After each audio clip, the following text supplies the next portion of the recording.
KJA Global Channel. The Political System and Me. Series 4, The Political System Across Every Sector of Society. Episode 48, Religion and Moral Leadership, Multi-Faith Conscience in Public Life. There is a part of human life that no government can fully conquer. Not with laws. Not with prisons. Not with propaganda. Not with armies. It is the hidden sanctuary inside a person, the place where conscience speaks. Some call it faith. Some call it moral truth. Some call it the voice of God. Some call it ethical reason. Some call it the sacred. But all people, in one way or another, live with a question politics cannot erase. What is right? This is where our question begins. Can faith and conscience strengthen public dignity without becoming tools of exclusion, domination, or political control? That question is not a luxury. It is the engine of resistance, the foundation of compassion, the source of courage, and the birthplace of justice. Religion, faith communities, moral leadership, spiritual institutions, and sacred traditions have always stood close to power. That closeness creates responsibility and danger. In their best form, faith and conscience strengthen dignity, mercy, service, restraint, and hope. In their worst form, they become banners used to justify domination. This episode is about religion and moral leadership in multi-faith public life. Because democracy is not only political architecture. Democracy is moral culture. The system reveal is moral authority, pluralism, and anti-weaponization. Faith and conscience are the inner citizenship of the person. Dictatorship fears conscience. In plain language, the hidden mechanism is moral authority, pluralism, and anti-weaponization. A healthy political system protects belief without commanding belief. It protects worship without imposing worship. It protects doubt, conversion, and the choice to decline religion. Freedom of conscience is larger than freedom to attend a religious service. It includes the freedom to believe, question, change, interpret, assemble, teach, practice, or abstain within the limits of equal rights and public safety. The state should not decide which sincere belief is spiritually correct. Its duty is to protect equal citizenship and prevent coercion, violence, discrimination, and incitement. Neutrality does not mean erasing faith from public life.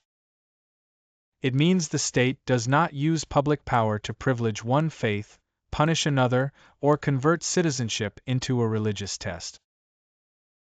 Healthy neutrality creates room for belief without surrendering public institutions to belief. Moral leadership is public service. It does not demand unquestioning loyalty. It does not convert sacred authority into personal ownership. It does not make criticism a sin. Moral leaders serve by protecting dignity, telling difficult truths, restraining hatred, comforting the vulnerable, and refusing to bless injustice. Service is the test. Does leadership feed the hungry? Protect the weak? Reduce fear? Defend truth? Encourage responsibility? Or does it demand money, obedience, political loyalty, and silence? Dictatorships fear conscience because conscience creates limit. A dictator wants loyalty without question. Conscience creates the question. Authoritarian power often follows two paths. It may suppress religion and independent moral voices. Or it may capture religion and weaponize it. Suppression tries to remove conscience as an independent source of authority. Capture tries to make conscience serve the state. Both weaken human dignity. Weaponized religion turns sacred identity into political machinery. It divides citizens into pure and impure, loyal and disloyal, belonging and excluded. It may use fear, historical grievance, rumor, selective teaching, collective blame, or fabricated threats to create obedience. The target is often not belief itself. The target is social control. Anti-weaponization does not mean hostility toward religion. It means protecting religion from manipulation and protecting citizens from religiously justified abuse. Pluralism is more than tolerance. Tolerance can mean, I permit you to exist. Pluralism means, you belong as an equal citizen. Equal citizenship means public services, education, work, property, political participation, justice, and protection cannot depend on faith identity. A person should not need to hide belief to receive a public service. Nor should another person be forced to perform belief to prove loyalty. Freedom of conscience also protects internal diversity. Every faith community contains different schools, interpretations, generations, practices, and levels of observance. The state should not choose one faction as the official voice of an entire religion. Religious institutions also need internal accountability. Safeguarding, financial transparency, ethical leadership, complaint routes, and protection from abuse are not attacks on faith. They protect the dignity of the faithful and the integrity of the institution. Sacred authority must never become immunity from law. No title, robe, office, or reputation should place a person above accountability for violence, exploitation, fraud, coercion, or abuse. At the same time, law must not become a weapon against peaceful belief or unpopular conscience. Restrictions should be lawful, necessary, proportionate, reviewable, and applied equally. Incitement must be distinguished carefully from criticism, debate, theology, satire, dissent, and peaceful disagreement. The focus should be serious harm, context, intent, reach, target, and likelihood. Multi-faith dialogue can reduce fear when it is honest. Dialogue is not a ceremony where leaders exchange polite words while injustice continues. Real dialogue names harm, hears minority experience, corrects misinformation, builds practical cooperation, and creates channels before crisis. Moral courage includes restraint. Not every provocation deserves amplification. Not every rumor deserves repetition. Not every insult should become collective punishment. Restraint protects peace without erasing truth. Faith communities can serve public life through education, health, relief, mediation, care, and moral formation. But public service should respect equal access, professional standards, safeguarding, transparency, and non-coercion. Aid should not become a price for conversion. Education should not become forced belief. Care should not become political recruitment. Conscience also belongs to public officials. But personal belief does not authorize an official to deny another citizen's lawful right. Public office carries a duty to serve the whole public. Federal democracy adds another challenge. Regions and communities may have distinct religious histories and majorities. Local autonomy can respect culture and community life. But common constitutional rights must protect every person, including minorities within minorities. Federalism cannot mean different levels of conscience, citizenship, safety, or dignity. To understand religion and moral leadership, follow the rights chain. right or legitimate interest, law or constitutional rule, responsible institution, complaint or review, hearing and evidence, remedy, enforcement. Right or legitimate interest asks what human claim is at stake. Belief, worship, non-belief, assembly, equality, safety, expression, privacy, or freedom from coercion. Law or constitutional rule asks where the freedom, limit, duty, and prohibition are defined. Responsible institution asks which ministry, court, police unit, school, local authority, religious body, commission, or service provider must act. Complaint or review asks where a person can report discrimination, coercion, exclusion, incitement, abuse, or unequal treatment safely. Hearing and evidence ask what records exist, who listens, whether testimony is protected, and whether decision-makers are impartial. Remedy asks what can repair the harm. Protection, access, correction, reinstatement, compensation, discipline, policy change, or lawful sanction. Enforcement asks who makes the remedy real and what happens if the responsible institution refuses. A broken outcome may begin far upstream. The visible harm may be denied worship, forced participation, discrimination, incitement, violence, unequal service, or silenced moral leadership. But the deeper failure may be an unjust law, hidden directive, captured institution, missing record, political patronage, unsafe complaint route, or remedy that exists only on paper. The chain prevents us from reducing failure to one sermon, one official, one community, or one incident. It identifies where law, capacity, evidence, neutrality, oversight, correction, or enforcement stopped working.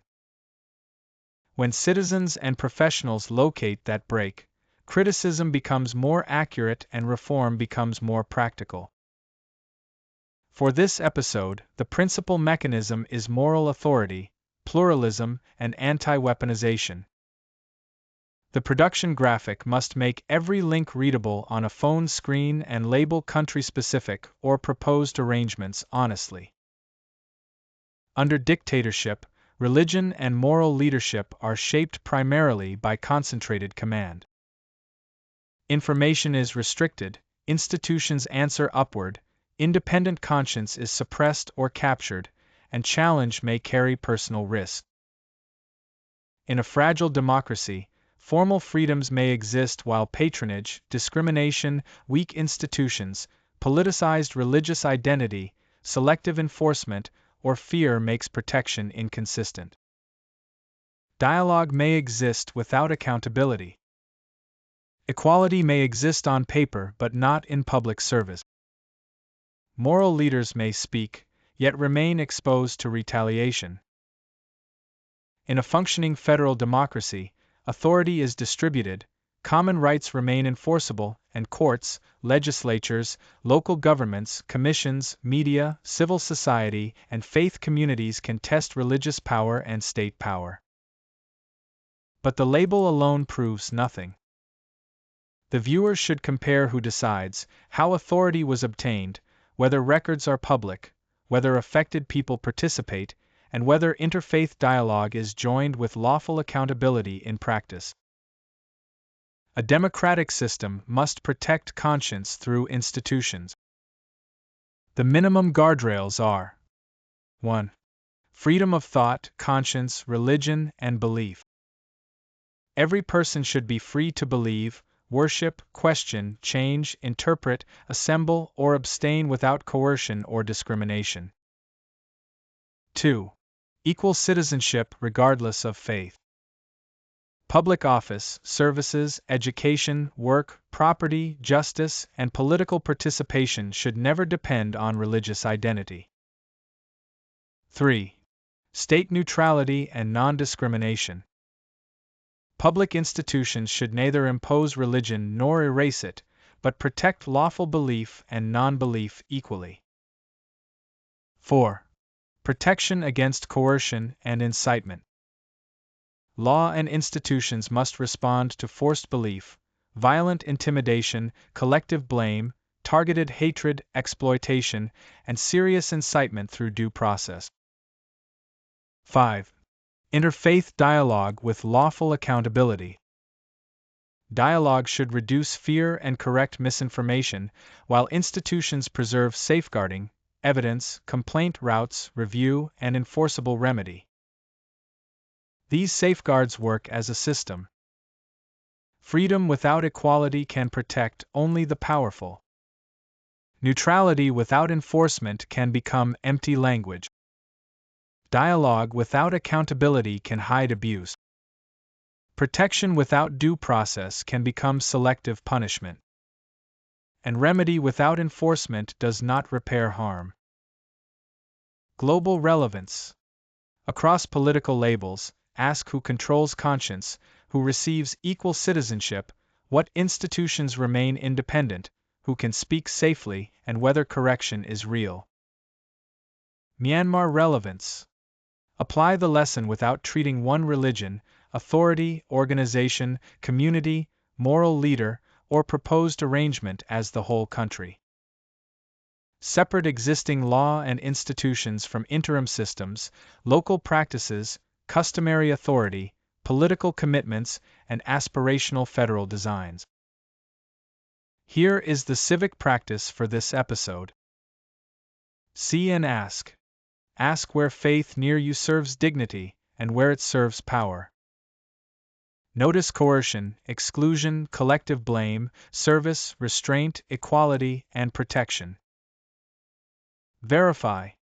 Examine religious freedom law, equality guarantees, institutional policy, public statements, safeguarding rules, complaint routes, and interfaith standard.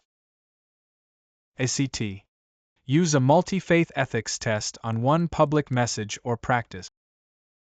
Ask whether it protects conscience, equal citizenship, truth, non-coercion, service, restraint, and accountability. Use a facilitated setting that prohibits humiliation and collective blame. Review. Record whether you can name the responsible institution, the evidence, the safeguard or remedy, and one safe next step. Where public action is unsafe, complete the exercise privately and preserve no identifying information that could expose another person. A society that protects multi-faith freedom is not weakening unity. It is strengthening dignity. Unity built on coercion is not unity. It is silence under pressure. True unity is belonging without domination. My faith will not be used as a weapon. My conscience will not be crushed by power. My neighbors will not be treated as enemies because they worship differently. That is multi-faith conscience in public life. That is moral leadership as a pillar of democracy. The principle to carry forward is this. Faith and conscience are the inner citizenship of the person. Dictatorship fears conscience. Ask yourself, what part of religion and moral leadership should I now examine more truthfully, safely, and precisely? Continue the playlist, use the worksheet, and keep the practice safe, truthful, and disciplined. The system shapes our lives. Our participation shapes the system. Subscribe, learn, participate, shape the future. KJA Knowledge justifies authority.